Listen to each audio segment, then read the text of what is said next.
All right. Hey everyone, good afternoon. Thank you so much for joining us. I'm Congresswoman Hillary Scholten, joined here by my colleague Haley Stevens. We're here at the North Lake Processing Center in Baldwin, Michigan, where we've just conducted an oversight tour of the conditions here.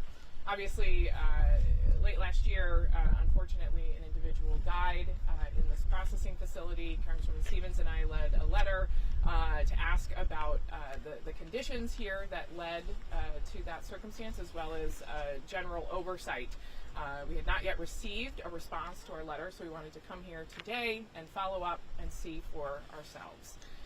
There are 1,500 individuals from across the state and the Midwest region that are held here at this facility, the vast majority of which are men, 100 or so women.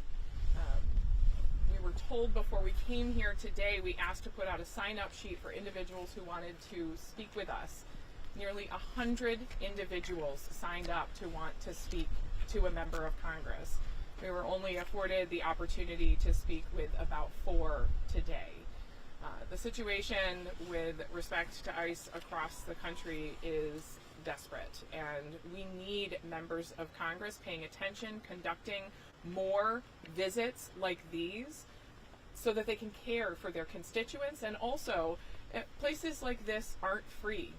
Billions of taxpayer dollars go into funding these facilities every single year. It is incumbent on us to make sure that those taxpayer dollars are used wisely and appropriately within the rule of law. I'm going to turn it over to Congresswoman Stevens for her remarks, and we're, of course, happy to answer your questions. So, as you just heard, we spent several hours touring and visiting what is commonly known as the Baldwin ICE detention facility, but what is officially known as the North Lake Processing Center. This is run by a private entity known as GEO. They contract through DHS. We had a mix of individuals who were contractors and several DHS employees with us. The conversations with detainees were very eye-opening. Our questions were answered, but there's also more questions. And the oversight and the transparency of this center begins at the very top.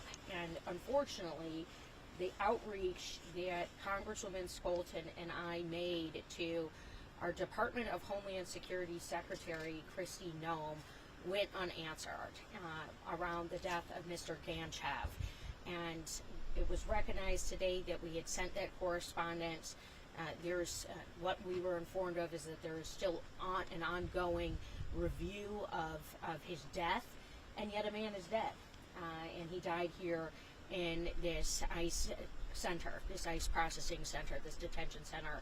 The average length of time of someone who's been intaken, about 48 days. We spoke to an individual who and is caught in open space. We're lawmakers.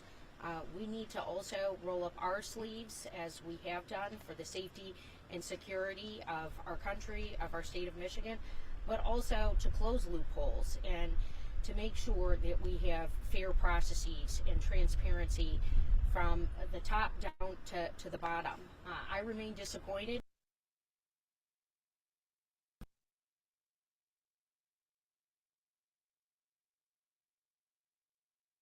We are still waiting for answers from her. Questions. Yeah, Jackie, Spectrum News. So, walking into this facility, what was like the first thing that you guys kind of took an eye? Was it one of those conversations with those detainees in terms of what they're seeing in day to day? What was like that first thing that you guys kind of saw that really hit you when you walked in? Yeah, so they walked us through what it would look like, if we were a detainee coming in from, the moment that you enter the facility. And I think the thing that first hit me is, these individuals are separated from their possessions, that they bring in with them. Cell phones, many of these individuals are picked up without warning. They don't know what they're going to experience when they get to this facility. So making sure that they have contact information for individuals that, they need to know to take care of a child. Somebody was picked up at work and someone needs to go get their child from daycare, how quickly that happens. And they brought us through the medical screening unit, and showed us how these individuals are given an overall health assessment. I will say I was impressed that they have both health and dental screening there to make sure that individuals are not in a presenting a health risk to the overall population, and that they will be attending to their health needs while they're there. And then we were afforded an opportunity to go back in and speak to individuals in the pod and in the chapel. And when it comes to those detainees, we had a lawyer out here talking about communication within their clients, because those are their clients. Have you felt that in a certain sense, whether it's communication with their loved ones, their legal representatives? What is that? What was that like? There seems to be a disconnect, because before I came here today, I have heard about people who've made the journey to come up here to visit and have been declined. They walked us through a somewhat confusing schedule, frankly, of when visits can take place. They do have soundproof rooms with technology for detainees to engage with a lawyer privately. The safety and security is also something that really caught my attention when we walked in. The processing unit is quite sterile when you walk in. There's one toilet. They claimed that they have one toilet that is kind of shielded by a plastic curtain for privacy, minimal privacy, and then they claimed that detainees get a meal upon arrival. Maybe it's a bag of snacks. I don't think they're walked immediately into the cafeteria. The clothing that they are provided is not made in America. I was able to check the labels on that. They did walk us through the washer system, and Congresswoman Scholten impressed upon the facility operators on the cleaning schedule to make sure that people weren't wearing soiled clothes. We had a chance to talk to a woman who was pregnant, who was taken in a handful of days ago, very distressed, very upset, lacking answers, needing translation services, a Spanish speaker. That was obviously quite sobering. The communication, really stood out to me as well. When we said that we wanted to meet with individuals, we impressed upon them, if these individuals did not speak English or Spanish, I'm fluent in Spanish, we needed interpretation services available. When we got to the meet with the men in the detention center, there was only one English speaker. The other two had non-Spanish interpretation needs that were not able to be met. Even though we had been assured there would be an interpreter there, no interpreter was available. We asked if we could use the phone service. That had not been available, and then we had to push, to go and try and use the phone in another unit, which was only available for one of the individuals, but not the other. Yeah, and then there was fear also around speaking out to us, fear of punishment or retribution. Yeah, and how did that come about in terms of talking to detainees? Did you guys We also had another question right here too. Yeah. I want to make sure we can get to everybody, but yeah. I'm just curious. I think a lot of people, since we don't really get an inside view of what it's like inside. What are the conditions like? What are detainees there telling you? Are they being treated well? Like I've heard stories of like a bunch of people being packed into a room with no place to sleep, with foil blankets. I'm just wondering what you're seeing. Yeah. So, I mean, I will say what we saw today, right, and this was a pre-planned visit, and this is why, a lot of people are saying, this is why we try to show up unannounced as well and make sure that, you haven't been preparing for this visit for 3 months to make sure everything is neat and in order. What does it look like on a day-to-day basis when we're not there? The facility today was clean. It was individuals were getting their meals on time. We heard from individuals who said that they were getting everything that they need. Congresswoman Stevens mentioned we talked to one of the a pregnant woman who was there, and she said that yes, they are going above and beyond to give her everything they need. So we do need to be honest about that, and yet we know that an individual has died in this facility, and we still don't have answers as to why. And that is important not to lose sight of. Just because, things looked in order today, right, doesn't mean that's always how it existed. We also talked to another gentleman for an extended period of time that said, he was kept for several weeks in what everyone there refers to as the hole, which is similar to a solitary confinement when people have, management problems, behavioral management problems.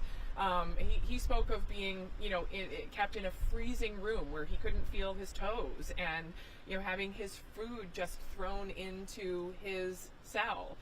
So these are things that we really need to take seriously. The bunking situation is two to a room.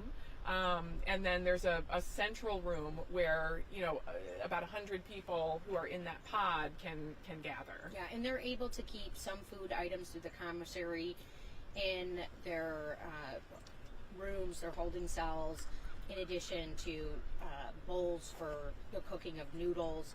Something that jumped out at me is one of the women we spoke to who came to this facility by way of California, by way of another detention facility, did say that she felt better treated here than in Campbell County, which is in Kentucky, she claimed, and was expressing that she felt as though she had fair treatment.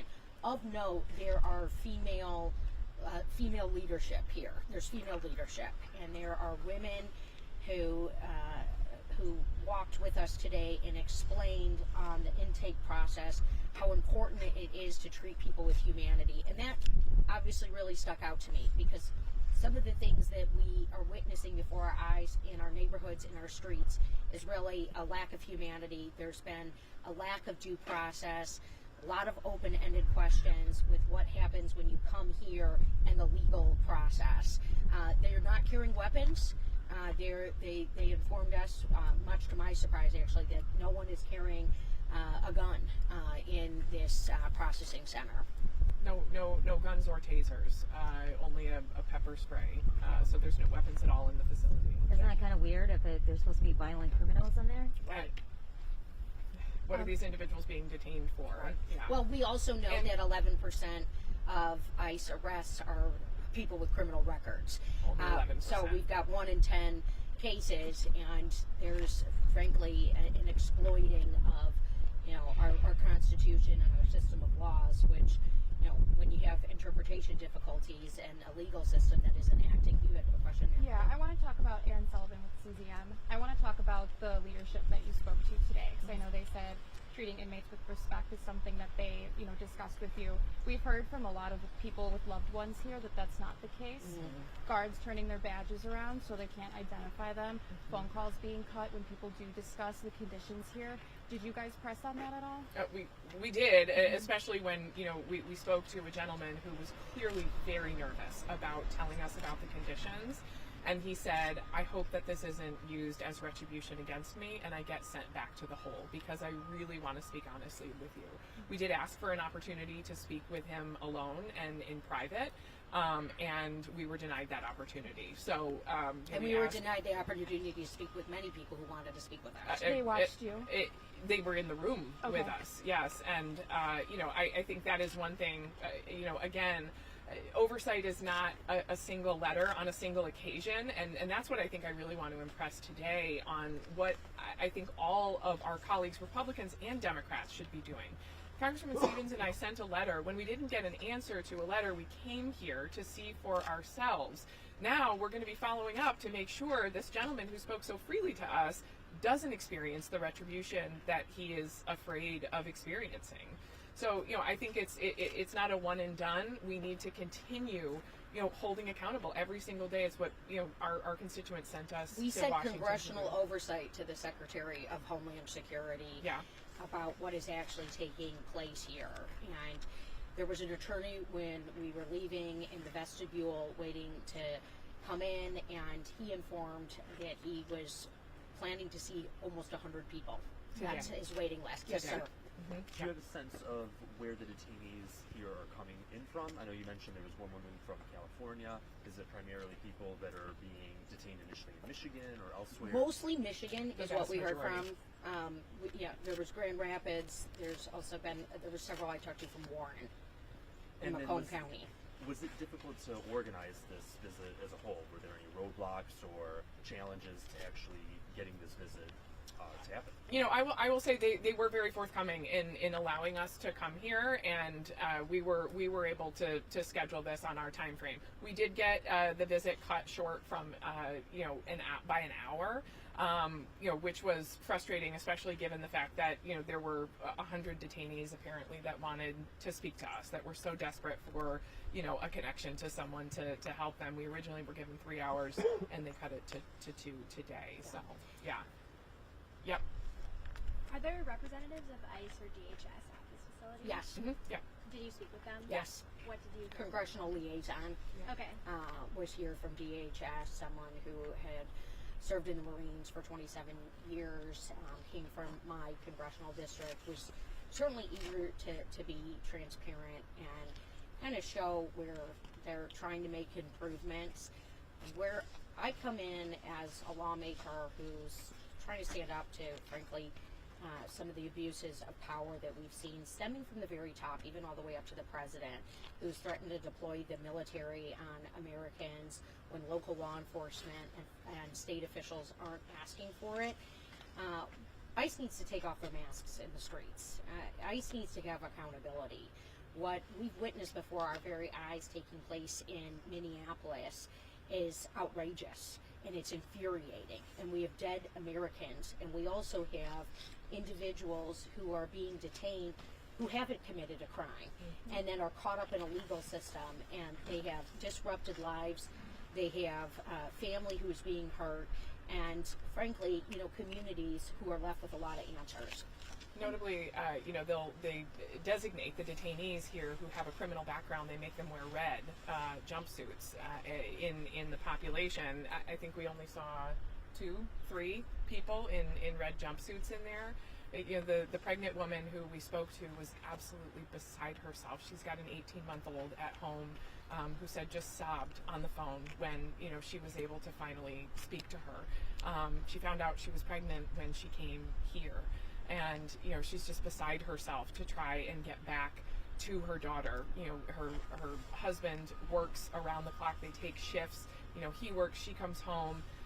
And takes care of, he takes care of the baby when she comes home, and then she goes to work. And now she doesn't know how they're going to be able to make this work if she's not there to do it. And she said, I've never done anything wrong, and I have asylum. Why did I even get picked up? She had no answers. Thanks, everyone. That's all we have time for. Okay. But Congresswoman Stevens will be available for both sides as well. Yes, I'm sorry. I have to get back on the road to Grand Rapids, but yes, absolutely. Yep, there you go. Thank you so Yeah, much. thank you guys. I do. I sure do. Yes. How you doing?